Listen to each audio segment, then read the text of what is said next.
Ainsi dit l'Éternel dans le livre d'Ecclésiaste, chapitre 7, au verset 8. Mieux vaut la fin d'une chose que son commencement.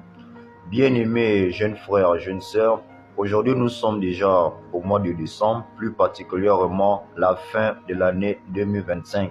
Et donc si tu es encore vivant, en bonne santé, en bonne mine et couvert de l'amour, de la joie, de la paix du Seigneur Jésus-Christ, rendant simplement gloire à Dieu. Car, comme j'aime toujours le dire, en ce moment, d'autres sont dans des hôpitaux, allongés sur des lits, gravement malades, ou même à la maison. D'autres, en ce moment, ne l'ont pas vu venir en cette année, mais malheureusement, ils se retrouvent en prison par des hauts et des bas. D'autres, en ce moment même, sont kidnappés, comme nous voyons tous dans nos télévisions. D'autres sont en guerre, il y a les inondations à gauche et à droite. Mais si toi et moi, nous sommes encore là, malgré les malgrés, dans la paix, dans la joie, comme je venais de le dire, jeunes frères, jeunes sœurs, rendons simplement grâce et gloire à Dieu. Car ce n'est pas que nous sommes les plus beaux ou la plus belle, les plus forts, les plus justes. Car comme lui-même le dit dans sa parole, que seule ma grâce te suffit. Comme je viens de le dire, alors, aujourd'hui, nous sommes en cette fin d'année, et comme je l'ai dit dans le verset précédent, que mieux vaut la fin d'une chose que son commencement.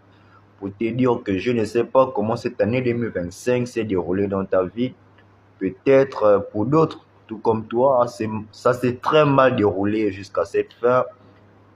C'est ce que les résultats que tu avais prévus depuis décembre 2024 pour 2025, si elles ne se sont pas passées comme convenu, c'est moi pour te dire que mieux vaut la fin d'une chose que son commencement. Pour te dire que tout est encore possible, tout peut encore changer, tout peut encore être transformé, renouvelé. Il suffit simplement que tu te lèves, que tu changes certaines attitudes, habitudes, méthodes, façon de faire, de parler et d'agir, afin que l'année 2026, si prête à Dieu, soit désormais agréable et soit une année parfaite et remplie de changements. Mais pour cela, il faut d'abord que tu te relèves si tu es tombé et croire que oui, les choses iront pour le mieux.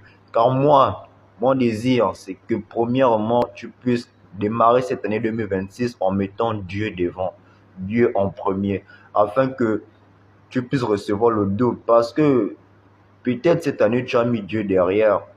Et c'est ce qui a fait que tu es toujours en retard. Car le secret pour avancer dans la vie, c'est de mettre Dieu devant. Et en le